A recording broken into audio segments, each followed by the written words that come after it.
अच्छा होता मेरे पास समय होता, मैं पूरा एक एक स्टॉल पे जाता, हर नौजवानों ने जो काम किया है उसको देखता, उनकी कथा सुनता। सब तो नहीं कर पाया, लेकिन जो भी मैं कर पाया, मैं आप सबसे आग्रह करूंगा, मैं सरकार के भी सभी विभागों से आग्रह करूंगा कि आपके अलग अलग स्तर के जितने अधिकारी हैं, जो पॉलिसी मेकिंग में जिनका रोल रहता है, वे जरूर 2-3 घंटे यहां निकालें, एक एक चीज को समझने की कोशिश करें। यहां उनको टेक्नोलॉजी को देखने को मिलेगा और उनको अपने दफ्तर में ये पता चलेगा कि ये टेक्नोलॉजी अपने यहां ऐसे उपयोग में हो सकती है। यानी गवर्नेंस में भी अनेक ऐसे इनिशिएटिव हैं जो हम इसके आधार पर चला सकते हैं।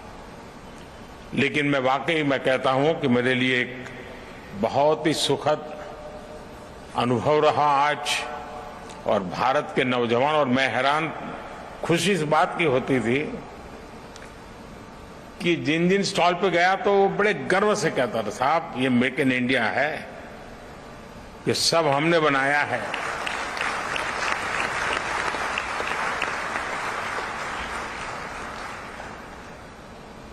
साथियों, इस महोत्सव में देश के अलग अलग हिस्सों से आए हमारे किसान भाई बहन भी हैं, ड्रोन इंजीनियर भी हैं, स्टार्टअप्स भी हैं, विभिन्न कंपनियों के लीडर्स भी यहां मौजूद हैं, और 2 दिनों में यहां हजारों लोग इस महोत्सव का हिस्सा बनने वाले हैं, मुझे पक्का विश्वास है। और अभी एक तो मैंने प्रदर्शनी भी देखी, लेकिन जो एक्चुअली ड्रोन के साथ अपना कामकाज चलाते हैं, और उसमें कई युवा किसानों से मुझे मिलने का मौका मिला जो खेती में ड्रोन टेक्नोलॉजी का उपयोग कर रहे हैं। मैं उन युवा इंजीनियर से भी मिला जो ड्रोन टेक्नोलॉजी को प्रोत्साहित कर रहे हैं।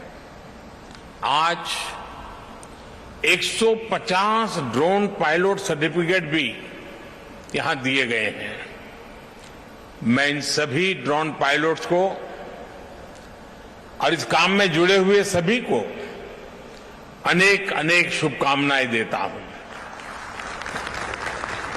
साथियों, ड्रोन टेक्नोलॉजी को लेकर भारत में जो उत्साह देखने को मिल रहा है वो अद्भुत है। ये जो ऊर्जा नजर आ रही है वो भारत में ड्रोन सर्विस और ड्रोन आधारित इंडस्ट्री की लंबी छलांग का प्रतिबिंब है। ये भारत में एम्प्लॉयमेंट जनरेशन के एक उभरते हुए बड़े सेक्टर की संभावनाएं दिखाती है। आज भारत स्टार्टअप पावर के दम पर दुनिया में ड्रोन टेक्नोलॉजी का सबसे बड़ा एक्सपर्ट बनने की ओर तेज गति से आगे बढ़ रहा है। साथियों, ये उत्सव सिर्फ एक टेक्नोलॉजी का नहीं, बल्कि नए भारत की, नए गवर्नेंस का, नए प्रयोगों के प्रति अभूतपूर्व पॉजिटिविटी का भी उत्सव है। संयोग से 8 वर्ष पहले यही वो समय था जब भारत में हमने सुशासन के नए मंत्रों को लागू करने की शुरुआत की थी। मिनिमम गवर्नमेंट, मैक्सिमम गवर्नेंस के रास्ते पर चलते हुए ease of living, ease of doing business को हमने प्राथमिकता बनाया। हमने सबका साथ, सबका विकास के मंत्र पर चलते हुए देश के हर नागरिक, हर क्षेत्र को सरकार से कनेक्ट करने का रास्ता चुना। देश में सुविधाओं का, पहुंच का, डिलीवरी का एक जो डिवाइड हमें अनुभव होता था, उसके लिए हमने आधुनिक टेक्नोलॉजी पर भरोसा किया, उसे एक महत्वपूर्ण ब्रिज के रूप में व्यवस्था का हिस्सा बनाया। जिस टेक्नोलॉजी तक देश के एक बहुत छोटे से वर्ग की पहुंच थी, हमारे यहां मान लिया गया टेक्नोलॉजी यानी एक बड़े रईस लोगों का कारोबार है, सामान्य मानव की जिंदगी में उसका कोई स्थान नहीं है। उस पूरी मानसिकता को बदल करके हमने टेक्नोलॉजी को सर्वजन के लिए सुलभ करने की दिशा में अनेक कदम उठाए हैं और आगे भी उठाने वाले हैं। साथियों, जब टेक्नोलॉजी की बात आती है तो हमने देखा है हमारे यहां कुछ लोग टेक्नोलॉजी का डर दिखाकर उसे नकारने का प्रयास भी करते हैं। ये टेक्नोलॉजी आएगी तो ऐसा हो जाएगा, वैसा हो जाएगा। अब ये बात सही है कि एक जमाने में पूरे शहर में एक टावर हुआ करता था, उसकी घड़ी के घंट बजते थे और गांव का समय तय होता था।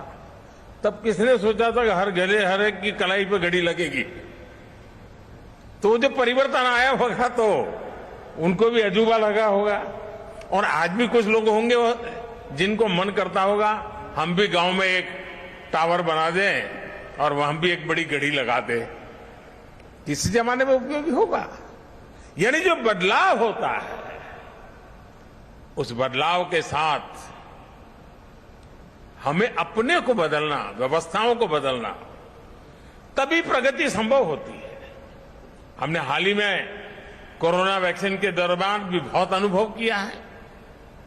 पहले की सरकारों के समय टेक्नोलॉजी को प्रॉब्लम का हिस्सा समझा गया, उसको एंटी पुअर साबित करने की कोशिशें भी हुई।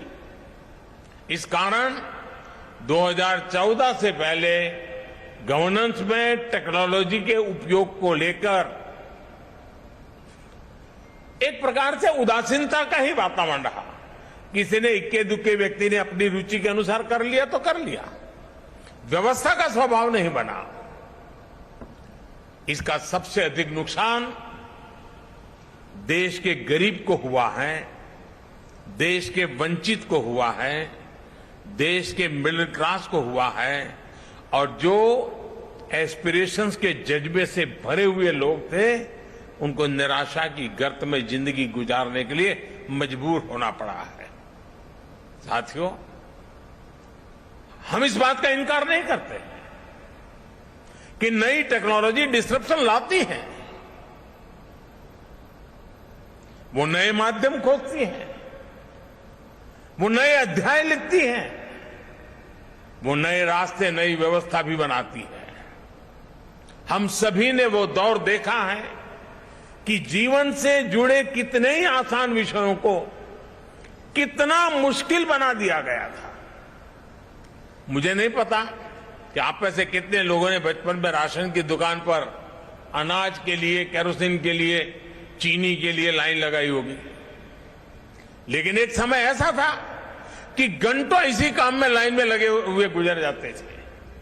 और मुझे तो अपना बचपन याद है कि हमेशा एक डर रहता था कि कहीं ऐसा तो नहीं कि मेरा नंबर आने तक अनाज खत्म हो जाएगा, दुकान बंद होने का समय तो नहीं हो जाएगा।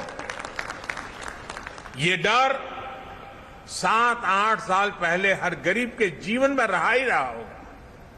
लेकिन मुझे संतोष है कि आज टेक्नोलॉजी की मदद से हमने इस डर को समाप्त कर दिया है। अब लोगों में एक भरोसा है कि जो उनके हक का है वो उन्हें मिलेगा ही मिलेगा।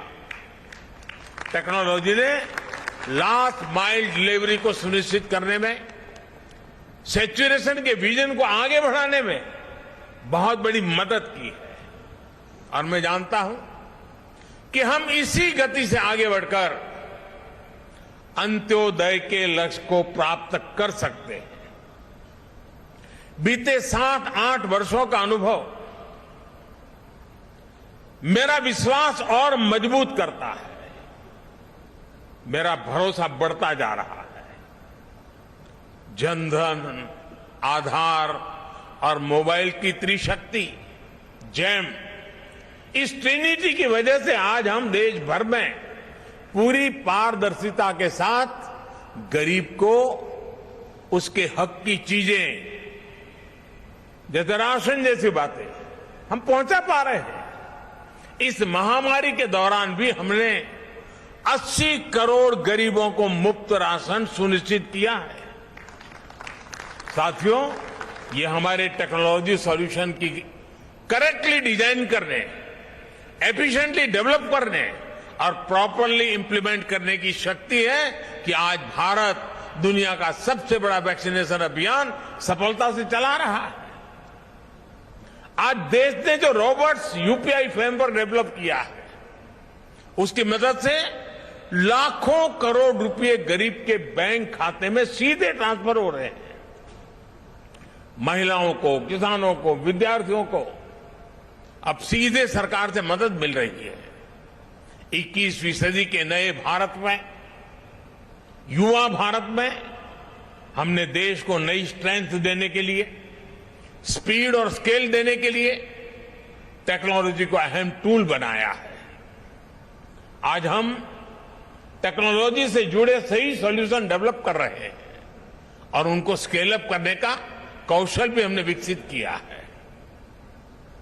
देश में ड्रोन टेक्नोलॉजी को प्रोत्साहन, गुड गवर्नेंस के, ईज ऑफ लिविंग के, इसी कमिटमेंट को आगे बढ़ाने का एक और माध्यम है।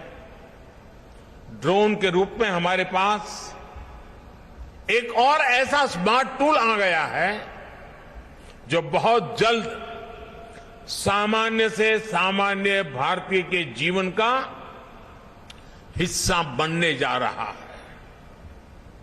हमारे शहर हो या फिर देश के दूर दराज गांव देहात वाले इलाके, खेत के मैदान हो या फिर खेल के मैदान, डिफेंस से जुड़े कार्य हो या फिर डिजास्टर मैनेजमेंट, हर जगह ड्रोन का इस्तेमाल बढ़ने वाला है।